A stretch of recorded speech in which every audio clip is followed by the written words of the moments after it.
గోధుమ రవ్వ కలిపి సేమియా బూరెలు చేసాము. అంటే ప్రసాదం బూరెలు అంటారు కదా! అవి ఎలా అందులో పాలు కూడా వేశారనమాట మా అత్త. నేను ఫస్ట్ టైము పాలు వేసి చేయడం.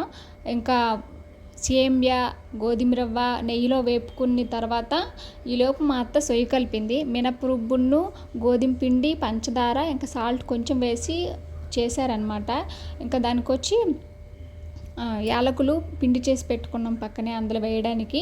ఇంకా కొల ప్రకారం ఇంకొక గ్లాస్కి 2 గ్లాసుల వాటర్ లెక్క నీళ్ళు పోసుకొని అందులో పాలు వేసుకొని బాగా మరిగాక బాగా చిక్కబడేలా బాగా కలిపాక ఇంకా బాగా ముద్ద చిక్కపడాక ముద్ద పక్కన పెట్టుకొని కాస్త చల్లారాక ఉండలు చుట్టిన తర్వాత ఆ సొయ్యలో ముంచి ఆ బూరెలు వేసుకొని చాలా బాగా చేస్తారనమాట మా అత్తగారు. ఈసారి అంటే నేను చేశాను, మా అత్త చెప్పిందనమాట, కాస్త లైట్గా కళ్ళు కనిపించవు.